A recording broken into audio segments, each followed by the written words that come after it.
Smokin Tobacco's coverage of the 2024 Premium Cigar Association Trade Show is brought to you by Drew Estate, the rebirth of cigars. What's going on, everybody? Matt Tabacco from SmokinTobacco.com. I'm at PCA 2024 with coverage brought to you by Drew Estate. I'm at the Tatuaje booth with none other than the tattoo man himself, Pete Johnson. What's up, Matt? How are you? I'm good. How's the show going for you? So far, so good. Pretty busy. Yesterday, I realized I needed to get out of the booth for a little bit because I was just walking in circles doing nothing. Gotta go stretch the legs a little bit more. No, yeah, I didn't actually go anywhere. I went across the aisle to my wife's booth, so I didn't really do anything. Pete, you can say it. You were missing the missus. Yeah, no, absolutely. You're getting lonely. Yeah, I mean, it's gotta be weird for you. I mean, I know she's right over there, but like, you guys don't get to be with each other. No, yeah, I know. We wouldn't get anything done, though. But then again, I don't really get anything done here. The crew of guys that are here take care of business. I end up becoming the bartender somewhere in the middle of the day. Well, you know what? At least you can say you got a great team. You got great people here at Tatuaje, and you always have. So. Trying to figure out when they all say they're going to retire, and I'm stuck looking for new people. Hey, the day will come. It's going to come soon. But that day's not today.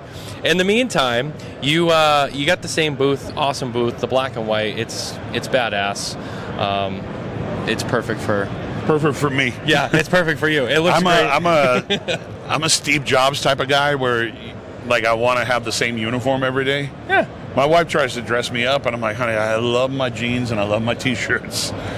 Don't make me put on, that shirt. I was gonna say I don't know if there's any evidence. I've never seen. No, there's a lot of evidence. There's like a suit with the tie. Oh man, back in my early days of the cigar business, I didn't wear a tie, but I used to wear like suits with like a collared sweater shirt, whatever they call it.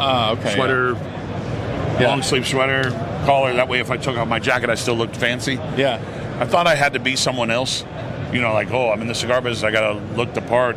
That it's very professional business. Yeah. And one day I went to the trade show in I think it was 1997. No, 1996, Cincinnati. And the airline lost my luggage, so I had to go onto the trade show floor the first day wearing a T-shirt, and everybody's like, "Wow, we've never seen all the tattoos really fully on display." And I'm like, I don't have clothes, so this is what you got. Who's the dude with all the tattoos? You don't belong here. No, but they knew me. They knew me already as Tattoo Pete, so it was kind of like, yeah, I mean, we know you have tattoos, but you never really have them fully on display. Yeah. Because I was trying to be, I was young, I was trying to be professional. Trying to be cool. And I didn't want to like offend anybody because tattoos are not for everybody, but eventually I found my way and said, this is who I am. People have to live with it, But yeah, thank God I got back to T-shirts. Yeah. I wear a sports coat every once in a while if I'm cold or whatever, but still a T-shirt underneath. And you got great shirts too. Well, these are fun, man. We always pay parody T-shirts every year just for ourselves. Yeah. Because we don't sell them. But this is actually Chicago Music Exchange. Oh, okay. So Tatuaje Cigar Exchange. That's cool. And then we did Taylor Guitars yesterday. It's top quality Tatuaje cigars. You got like the Ferrari one too. I did the Ferrari one. Yeah, and that's trust cool. me, if we sold them, Ferrari would sue me. Yeah, you'd be in trouble. Yeah.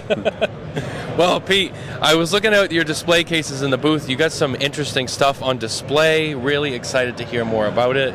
First thing I see is you have another Monster Series collection. Yeah, the Monster Smash. Monster Smash. Monster Smash. It's a play off of the Monster Mash, but this year it is one size, 5 1/4 by 52, box pressed. Okay. All the cigars, and it comes like in a little book. Yeah, I see where that. It folds together, and it's really compact. I got my retail mentality back in play on the packaging, and said, what's easy for retailers to display, stack, and ship? Yeah. So a little more compact than the original Monster Mash, and the Monster Mash big coffin, which is cool. Yeah, fun to look at, but this is way easier. And plus, the book and the closure part with the box press cigar makes sense with Monster Smash. Yeah, that's true. Yeah, that's cool, and I'm excited to I like how you do all one size on that too. Yeah. And I'm excited to try those. And well, it was kind of all them up. inspired by last year's Saints and Sinners kit, which was all monster blends, just in weird different formats and formats that they didn't come in the first time. Like there was a box press mummy in the kit. Yeah. So like when I started thinking about like this, I'm like, wow, like you can see the expression of the flavor in one size, and find out which one you like best. Yeah. Yeah, I mean, I saw that right away. That was one of the first things that I picked up on, and I said, "Wow, this is cool." And it's nice to see the Monster Series. I mean, the Monster Series has been so successful for you. Yeah. To do all these other like little projects with it too, it's really cool to see. It's become its own brand. You know, it's become a series that I can count on.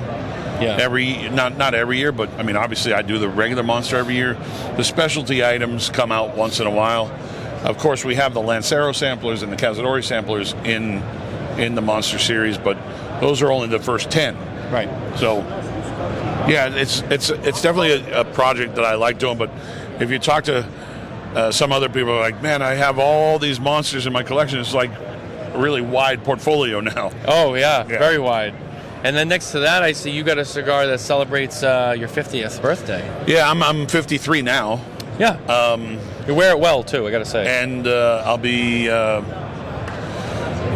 dropping these right around my birthday this year when I turn 54 in December. And by the time I drop them, they'll officially be 5 years from the date we started rolling the cigars.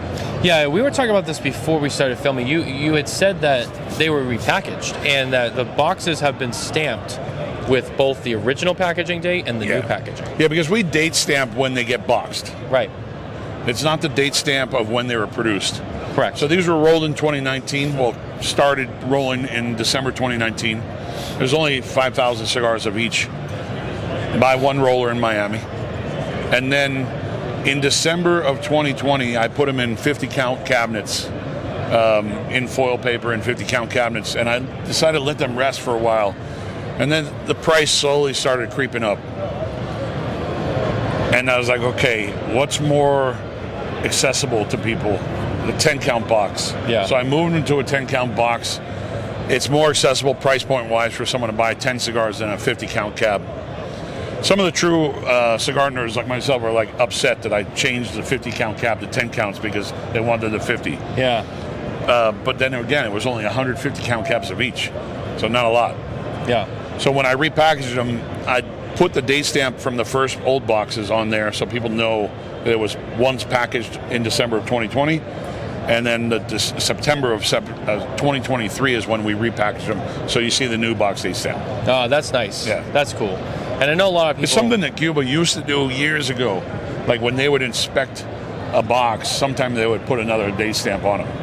Oh, okay. Yeah, so you look at the box, you're like, why has it got 2 date stamps? They don't do it like that anymore, but it's an old thing. Yeah, the true cigar nerds, or the geeks, as we would say, would probably pick up on that very quickly. Hopefully. And no. Now, the other thing I saw that you had was, to the right, you had the Cojonus, and you had the two Cojonus. The two new ones. The 212s, is that what it was? Yeah, the 212s. It's the story of the 212s. We did this book when we first introduced the Sumatra and the broadleaf. Okay. Back in 2012. So in 2012, we did Sumatra and broadleaf in a book, and then we figured, well, it's 12 years later.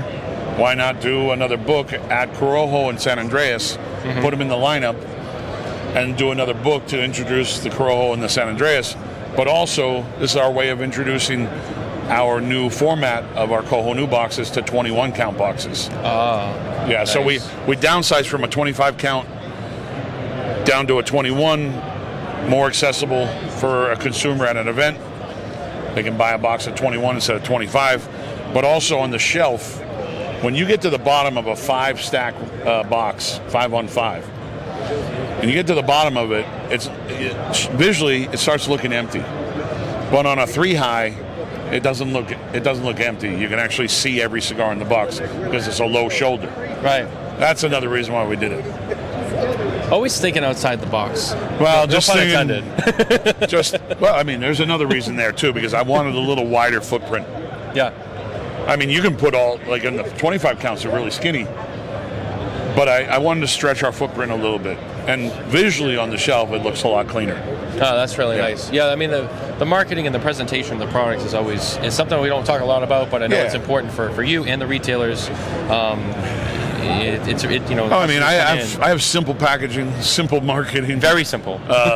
Simple presentation, but in this case, it just visually flows better. Yeah. And because of our other Kohonus, the 15, 18, and 21, those are in 21 count boxes. Right. So I was like, okay, Nicaragua's 21 count boxes. Miami, all of them are 25s.